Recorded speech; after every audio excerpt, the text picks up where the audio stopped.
Okey, hai. Assalamualaikum dan selamat sejahtera. Kembali di modul PDPR RBT tahun 4. Baik, dalam minggu yang kedua ini, murid-murid akan belajar masih di tajuk keselamatan bengkel. Baik, jika nak lihat buku teks, murid-murid boleh lihat muka surat 9 sehingga 11.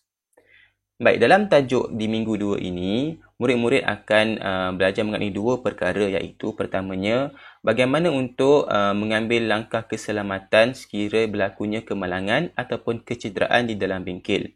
Seterusnya, bagaimana pula untuk murid boleh membincangkan amalan keselamatan, iaitu pertama untuk macam mana kebersihan di bengkel, apa yang boleh buat di bengkel untuk daripada segi kebersihan dan juga penyelenggaraan alatan. Jadi dalam bengkel memang ada alatan yang perlu diselenggara supaya ia tidak rosak. Jadi untuk tahap penguasaan dalam tajuk pada minggu ini, murid boleh mencapai TP4 dengan cara boleh menceritakan semula amalan keselamatan untuk mengelakkan berlakunya kemalangan. Baik, dalam minggu ini, murid akan belajar dan mencapai pembelajaran iaitu objektifnya ialah menyatakan 3 jenis kemalangan yang boleh berlaku. Dalam bengkel akan ada beberapa kemalangan, jadi murid boleh ceritakan kemalangan ini dan boleh ceritakan cara untuk mengelakkan kemalangan dengan betul. Jadi untuk mencapai kriteria kejayaan, murid boleh menyatakan 3 langkah yang boleh diambil sekiranya berlaku melecur. Jadi murid boleh ceritakan, jadi murid boleh capailah pembelajaran pada hari ini. Seterusnya boleh menyatakan 3 langkah yang diambil jika berlakunya renjatan elektrik. Dan akhir sekali untuk tambahan, murid boleh menyatakan 4 alatan di dalam bengkel yang boleh diselenggara. Baik, dalam bengkel, antara contoh kemalangan yang boleh berlaku, yang pertamanya iaitu melecur. Baik, di dalam bengkel memang ada peralatan yang panas seperti gam panas, pen 3D. Jadi di muncung ni, sebab dia menggunakan elektrik, di muncung alatan ni memang panas. Jika berlakulah kemalangan ataupun kecederaan yang melibatkan melecur ni, murid-murid pertama sekali memang kena pergi ke bahagian sinki. Di dalam bengkel di sekolah, kebanyakan bengkel yang disediakan oleh pihak KPM memang ada sinki. Jadi murid boleh ke sinki dan basuhlah. Pertama sekali basuh dahulu menggunakan air pipe. Kemudian guru bagi tahu guru dan guru akan sapu lotion lah ataupun krim untuk merawat kecederaan tu. Jadi kalau dulu-dulu kecil-kecil cikgu teringat kalau jadinya kemalangan pakat-pakat bubuh ubat gigi. Okay, ubat gigi tu berfungsi untuk menyejukkan keadaan. Ada juga petua orang tua-tua kata boleh bubuh kicap. Tapi kicap takut kulit gelap. Jadi kalau yang sekarang ni ikut pengajaran yang betul, sapukanlah krim yang dah disediakan di sekolah. Kalau di rumah ikut terpulang pada mak ayah lah. Seterusnya, jika berlaku lagi kesakitan, jadi bolehlah murid-murid berjumpa dengan doktor ataupun pegawai perubatan dengan kadar segera. Itu adalah contoh kemalangan pertama sebab di dalam bengkel memang ada alatan yang panas. Seterusnya, contoh alatan yang ada kedua yang boleh menyebabkan kecederaan ialah gergaji ataupun pisau belit. Jadi gergaji dan pisau belit ni memang ada dan digunakan di sekolah. Okay, jadi dia akan mengakibatkan luka ringan. Okay, kadang jari terpotong ataupun tercucuk sebab memang murid akan belajar untuk potong kotak. Jadi jika berlaku, pertama sekali macam tadi boleh juga pergi ke sinki dan basuh dulu luka tu. Tapi luka tu akan lambat berhentilah. Jadi untuk mengelakkan jangkitan kuman, murid-murid perlu bersihkan luka. Ambil sedikit kapas dan sapulah dengan antiseptik. Jadi antiseptik ni ada banyak jenama. Ada Dettol apa semua tu. Jadi itu adalah untuk membuang kuman-kuman sebelum merebak. Kedua, untuk langkah seterusnya ialah sapukan luka dengan iodin. Okay, iodin ni biasanya kalau sapu jadi warna kuning macam ni. Jadi kuning tu untuk pastikan luka tu tidak tercemar lah. Sama juga fungsi macam antiseptik tadi, supaya luka tu pun cepat kering dan sembuh. Dan akhir sekali, balutlah luka itu dengan kain kasar ataupun gauze. Okay, kain kasar macam ni, dia macam jaring-jaring tu. Biasa kalau pergi cabut gigi pun ada bagi kain jaring untuk sumbat tu kan. Jadi, dan last sekali bolehlah tampal dengan plaster. Itu untuk kecederaan ringan. Okay, banyak caralah petua-petua. Jadi di sekolah memang ada kotak perubatan kecemasan, jadi boleh minta bantuan guru anda. Seterusnya, antara contoh kemalangan juga yang boleh berlaku ialah renjatan elektrik. Jadi elektrik ni memang kamu akan gunakanlah di sekolah sebab kamu akan gunakan penti gedi, akan gunakan gam panas.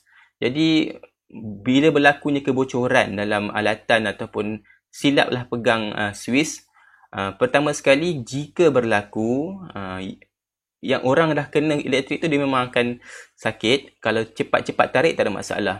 Jika berlaku renjatan yang kuat, untuk membantu murid-murid janganlah pegang kawan tu yang sedang kena elektrik shock tu, sebab boleh mengalir, sebab memang kulit manusia ni boleh mengalirkan aliran elektrik. Jadi carilah benda yang penebat. Penebat ni adalah benda yang tidak mengalirkan elektrik, seperti kayu ataupun tali pinggang. Janganlah ambil kayu ketuk kawan tu, bukan. Maksudnya tolak kawan tu menggunakan kayu yang sesuai, ataupun ambil tali pinggang dan jerut di bahagian badan kawan, tarik supaya dia lepas daripada sumber elektrik tu. Jadi bila dah lepas, kawan tu memang akan mungkin terkejut ataupun pengsan. Baringkanlah kawan anda tu, mangsa tu boleh baringkan, carilah tempat yang terbuka, maksudnya tak panas, dan kalau dia pakai tali leher, bukalah sedikit bahagian collar supaya dia boleh berasa lebih selesa, dan terus dapatkan bantuan. Kalau serius, kalau mengalami luka, bolehlah hubungi doktor, boleh minta bantuan guru untuk bawa murid tersebut ke klinik. Tapi biasanya pengalaman cikgu lah, kalau kena elektrik sedikit saja, kalau masa cikgu buat guna test pen ataupun buat projek, biasanya kena gigit semut api tu. Tapi kejap. Tapi kalau berlaku lebih teruk, inilah langkah yang perlu diambil. Jangan sekali-kali pegang kawan yang sedang mengalami renjatan dengan tangan anda. Baik, itu adalah 3 contoh kemalangan yang boleh berlaku di dalam bengkel. Seterusnya kita nak lihat juga amalan keselamatan di dalam bengkel. Jadi bengkel ni adalah ruang yang terhad. Jadi guru anda akan sediakan pelan lantai ni dan juga pelan laluan kecemasan. Jika berlakunya kecemasan, di mana nak keluar? Pintu belakang ke, pintu depan ke? Dan pastikan kegunaan di bengkel, dua-dua pintu tu boleh buka. Mesti wajib dua-dua pintu depan dan belakang. Memang wajib bengkel sekolah ada 2 pintu. Jadi murid boleh keluar di mana-mana pintu jika berlaku kecemasan. Ingat tak lagi pada minggu lepas, kita dah belajar mengenai simbol keselamatan, dan warna-warna simbol. Macam lihat di bengkel ni ada kuning ni, merah, itu semua adalah laluan-laluan kecemasan yang ada. Baik, di dalam bengkel juga kita ada alatan untuk bantu mula ataupun alatan untuk mengelakkan kemalangan ataupun kecederaan. Biasanya di bengkel memang ada kotak ni lah, first aid ataupun bantu mula. Dalam tu ada gunting, ada selotip, ada plaster, ada iodine, ada kadang-kadang Panadol, minyak but-but, macam-macam ikut sekolah lah untuk merawat kecederaan. Dan seterusnya, di dalam bengkel juga ada pemadam api. Biasanya letak di dalam bengkel ataupun di luar bengkel. Jadi pemadam api ni murid-murid kena tahu guna jugalah.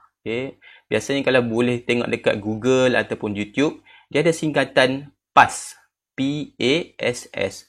Iaitu jikalau anda jumpa benda ni dan larat angkat, kalau cikgu memang tak ada ataupun jadi benda pada cikgu nak bantu segera, murid-murid kena tarik dulu picu. Picu sini adalah macam picu bom tu. Tarik picu, kemudian murid perlu aim. Aim ni maksudnya pergi ke sasaran tu. Kemudian squeeze, tekan bahagian atas ni, dan sweep. Sweep maksudnya sapulah. Dipas. Biasanya cikgu adalah untuk membantu, jangan risau. Maksudnya kalau nak tahu cara penggunaan, macam itulah. P-A-S-S. Tarik pin pada sasaran, tekan dia punya tuas tu, dan juga sapu dia punya kandungan. Dalam ni ada yang gas, ada yang tepung. Yang biasa kita tengok warna putih tu sebab dia ada campur tepung. Itu mengenai amalan keselamatan yang pertama. Seterusnya, Jadi dalam bengkel juga ada dua perkara yang kena buat lah. Pertama, mesti pastikan susun atur kebersihan. Maksudnya nanti ada tugasan lah untuk kemas meja, kemas kerusi, kemas lantai, susun alatan, dan semua alatan ini kena simpan dalam tempat yang selamat dan sesuai. Contoh benda-benda yang berminyak ataupun benda yang bahaya kena simpan lebih tinggi. Alatan yang selalu digunakan mesti tempatnya di bawah supaya mudah dicapai oleh murid-murid. Jadi kena simpan semula di tempat yang betul. Bagaimana caranya? Contohnya, antara amalan yang boleh dibuat ialah membersihkan meja, menyapu lantai. Yang ini daripada segi kebersihan bengkel. Seterusnya, untuk keselamatan alatan, susun balik. Jikalau benda tu digantung, gantung balik. Jikalau bahan itu dalam almari, letakkan semula di dalam almari. Ini adalah contoh amalan keselamatan yang boleh anda buat sendiri di dalam bengkel. Baik, ini adalah bahagian yang seterusnya, iaitu mengenai penyelenggaraan alatan. Jadi dah tengok tadi amalan keselamatan jika berlaku kemalangan ataupun kecederaan. Sekarang ini kita nak lihat pula macam mana nak buat penyelenggaraan. Penyelenggaraan ni apa maksudnya? Penyelenggaraan ini adalah macam kita jaga alatan tu. Okay? Macam manusia, kita menyelenggara badan kita, kita kepit kuku, kita macam yang dah besar-besar ni buang misai ataupun cukur janggut, ikut yang mana kesesuaian. Jadi itulah penyelenggaraan, maksudnya kita jaga benda tu dengan baik. Contoh alatan yang boleh diselenggara ialah pertama sekali iaitu gunting. Jadi gunting ni pertama sekali dah guna ataupun dah buat pelbagai benda. Contohnya murid biasa guna adalah potong kotak. Jadi bila gunting ni potong kotak, kadang akan berlaku melekat habuk. Jadi murid perlu bersihkan kotoran guna kain ataupun berus. Kadang-kadang yang paling berlaku tak berapa nak elok tu bila gunting tu melekat seletik. Seletik ni maksudnya dia akan melekit di bahagian hulu gunting. Jadi bersihkanlah elok-elok dan seterusnya titiskan minyak supaya dia kurang risiko berkarat. Maksudnya gunting ni janganlah letak kat tempat terdedah. Elok letak di dalam tempat yang bertutup. Sebab bila dah banyak kali guna, dia boleh ada risiko berkarat. Jadi minyak ni berfungsi untuk mengelakkan karat tu berlakulah. Jadi gunting. Itu seterusnya kita boleh lihat juga alatan lain yang menggunakan kuasa elektrik. Okay, contohnya gam perekat panas ataupun nama Englishnya adalah hot glue gun. Dan juga pen 3D. Jadi dua alat ni memang akan digunakan dalam tajuk yang ketiga, tajuk keempat. Banyak murid-murid akan gunakan alatan, terutamanya hot glue gun. Jadi pertama sekali macam biasalah alatan elektrik, jangan bagi terkena air. Kedua, setelah guna, dimuncung ni nanti, dia ada lebihan. Jadi pastikan cucilah dengan kain supaya lebihan-lebihan tidak meleleh dan juga bagi dia dalam keadaan kotor. Seterusnya, jika nak gulung balik wayar tu, ni bahagian hujung wayar kan. Jangan kepak terus wayar tu. Gulung dalam bentuk bulatan supaya dia tidak putuslah wayar-wayar di dalam peralatan elektrik di dalam bengkel. Baik, itu mengenai alatan elektrik ini. Dan akhir sekali, kita ada juga alatan seperti pisau belit. Jadi ini satu tips lah. Pisau belit ni kalau murid-murid boleh lihat ya, di sini ada satu garisan. Banyak garisan tu kan. Jadi setelah banyak kali guna, contoh murid akan guna pisau ni untuk potong kotak. Potong kotak atas cutting mat ataupun tikar memotong. Jadi setelah guna, kalau dah tumpul memang kena patahkan mata pisau. Ni patahkan mata pisau ni. Maksudnya guna plier memang boleh patahkan mata pisau dengan bantuan guru ataupun dengan pengawasan guru. Seterusnya, jika dah habis dia punya yang garisan-garisan ni dah habis, kita patahkan, boleh tukar mata pisau. Mata pisau ni boleh tukar. Jadi sama juga, simpanlah pisau ni di tempat yang tertutup bagi mengelakkan karat. Memang pisau ni senang berkarat jika terdedah pada mungkin habuk yang banyak, bengkel yang ada habuk banyak. Jadi pastikan simpan balik di tempat yang bertutup. Jadi itu adalah dua perkara yang kita belajar pada hari ini, iaitu amalan keselamatan dan juga macam mana kita nak mengelakkan kemalangan ataupun kecederaan. Jadi murid boleh buatlah peta buih di dalam buku nota sebagai nota ringkas, dan seterusnya amalan-amalan amalan-amalan penyelenggaraan ni perlu dibuatlah sekiranya telah buat projek. Biasa kalau kita dah guna, kita kena kemas dan juga selenggara alatan supaya alatan tu boleh tahan lama. Baik. Jadi sebagai latihan pengukuhan, murid-murid boleh jawab latihan di live worksheet. Okey, terima kasih kepada cikgu ni lah, tak tahu pasti nama dia sebab profil di live worksheet letak nama Cash. Okey, tak pastilah nama cikgu ni, tapi dia telah membuat satu lembaran kerja, jadi murid boleh buat latihan itu. Pautan juga akan dikongsikan di dalam link video description.